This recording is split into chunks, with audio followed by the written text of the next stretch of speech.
So I'm gonna probably title this video "Why Winning Matters." Um, First off, I'd like to say congratulations to Frank Ragnow.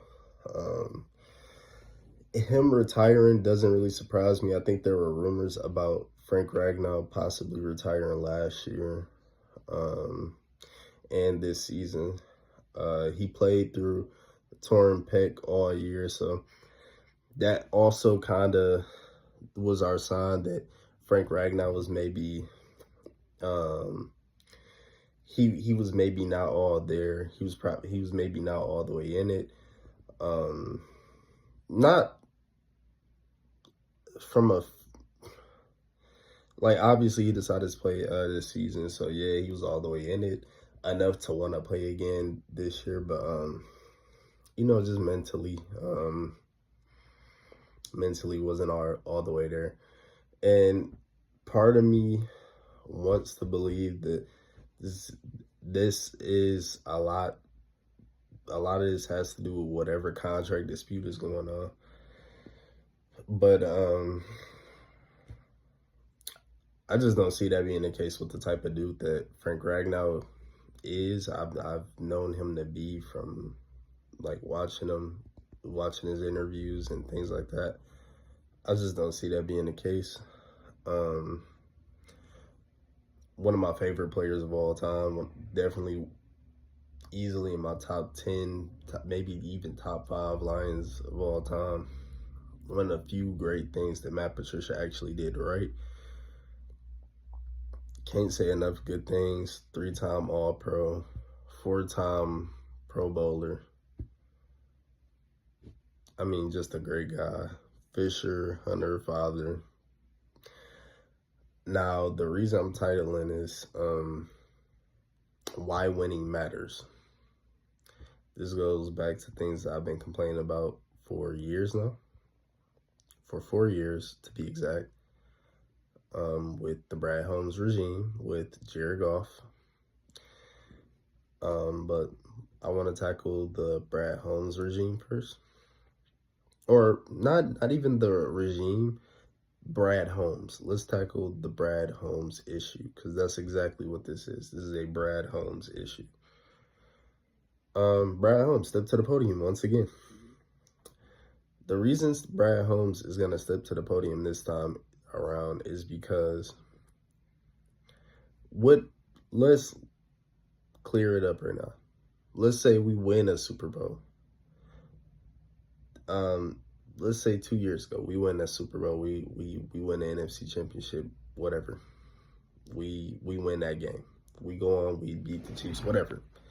Let's say that happens like that. Does that guarantee that Frank Ragnow retires? No. Does that guarantee that he doesn't retire? No. Now that we've understood that, what are 2 things that we know from early retirements or early exits? Because that seems to be a common theme with specifically this franchise more than any other franchise. Well, when it was Megatron, yeah, it was injuries, but the underlying issue was that the team sucked and we were going to tank again. When it came to Stafford, yeah, was it injuries? Yeah, but the team sucked. When it came to the case of Barry Sanders, was it injuries? Was it he was tired? Yes, but the team sucked. Now, you may be saying, well, this team is different than those teams of past. Cool. We just had, I think, historically our best year. And there's nothing to show for it but a first-round blowout exit to a rookie quarterback running a college offense. And the reason for this is, again, we don't prioritize that defense enough. Our corners are getting burnt. I mean, guys can't stay healthy. Linebackers can't do their job because we don't have a pass rush. And it's an issue, and Brad Holmes will continue to neglect it because we don't have a pass rush, we don't have a secondary, and because we don't have either one of those things. Now, when players are starting to get hurt, it's more like it was already a glaring issue. Now it's a problem, and people are trying to make it a health problem. It is not a health problem. This is a Brad Holmes problem. This is a Brad Holmes problem for him getting these 30-year-old plus players coming off of injury and placing them on this team. That is a Brad Holmes issue. It was a Brad Holmes issue when we were winning. It was a Brad Holmes issue when we were losing. It is a Brad Holmes issue, period.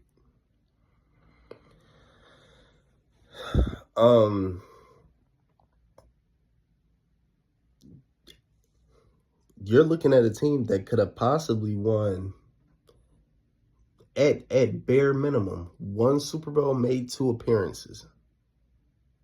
I'm not saying we would have made an appearance this season because I don't believe so. I think that we would have gotten blown out by that Eagles team because we don't have a defense. But let's say we did, maybe have an appearance. Or, no, we wouldn't have had an appearance. But the year prior to the NFC Championship game, maybe had an appearance. This is why winning matters.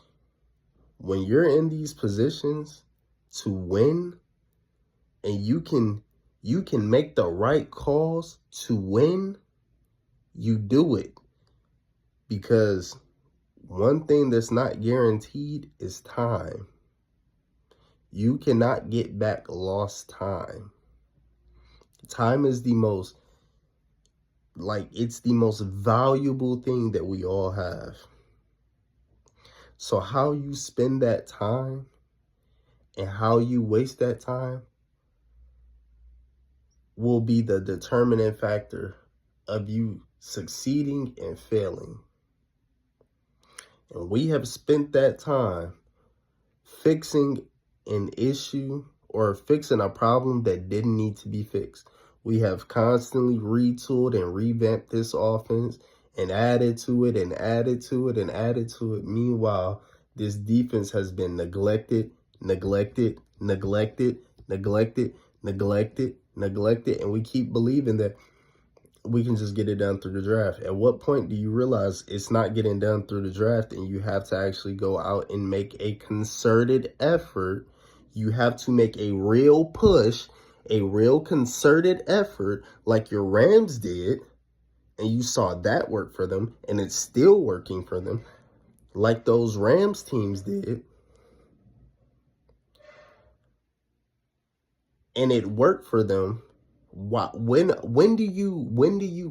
the switch flip in your head that offense doesn't win you championships?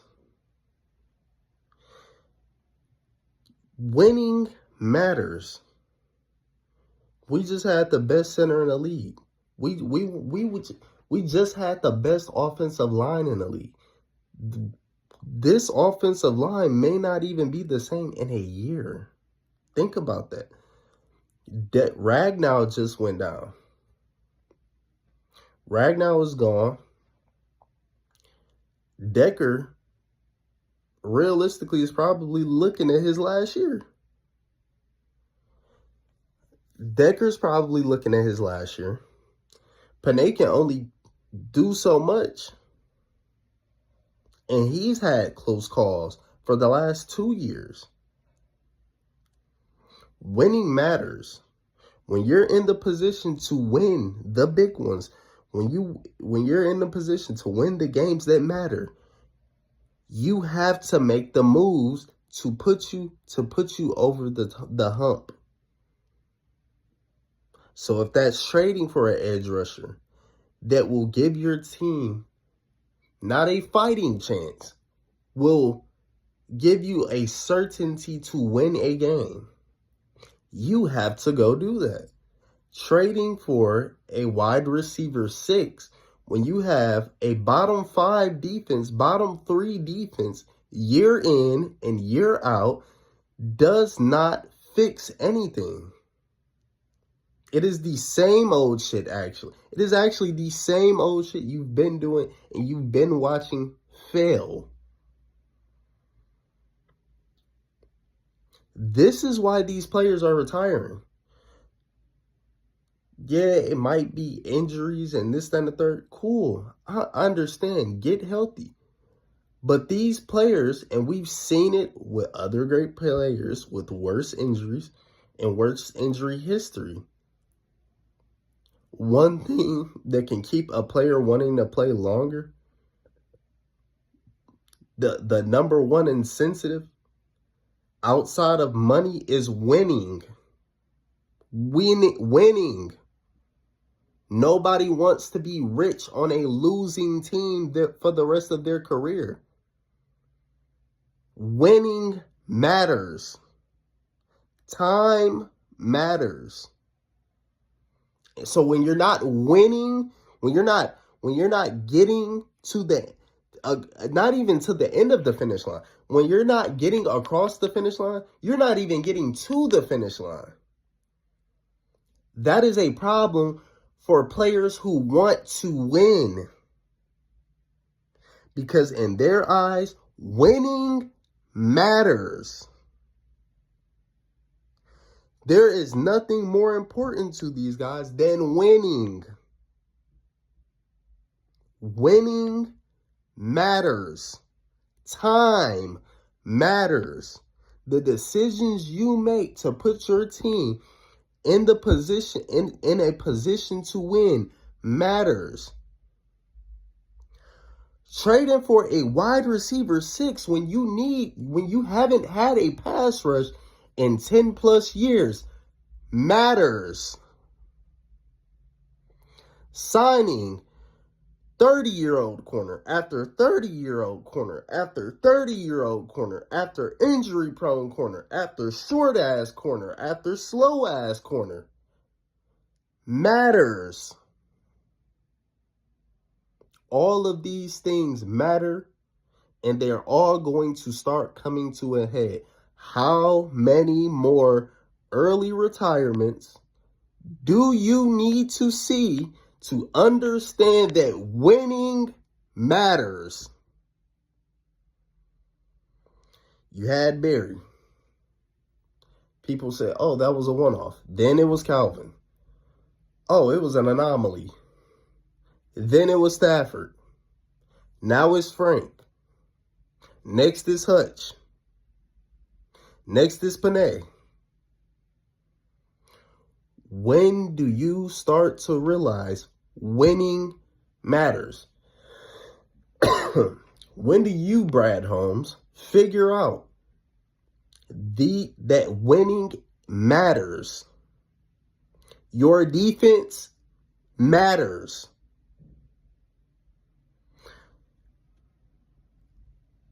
When do you start to realize this? You just went an entire draft taking offensive. I'm sure knowing Frank Ragnow would retire, drafted a third-round wide receiver that wasn't even the starting wide receiver at his college, but you just took this man in the third round that would have been there in the fifth round. And you did this trading 2 third-rounders next year, in next year's draft. When you don't have a defense, and the reason you have not been able to reach the finish, not get across the finish line, to even reach the finish line. The reason you have not been able to reach the finish line has been because you haven't had a defense. And the excuse everybody is going to use is injuries. Where do you get these injuries from? This bum ass team you keep rolling out. And not the team specifically, this defense specifically.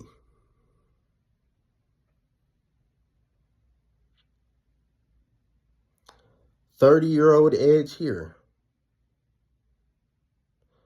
Or 30-plus-year-old edge here.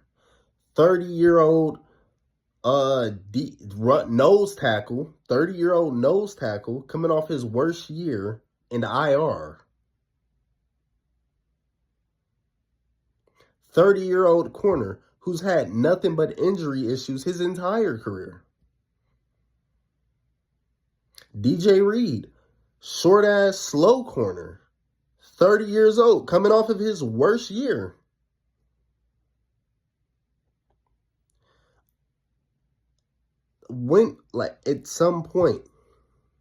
At some point, it gets to a point. Winning matters. When is it going to start mattering to Brad Holmes?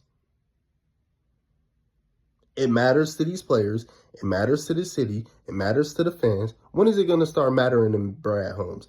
When is it going to matter enough for him to build a winning defense? When is winning going to matter, Brad Holmes?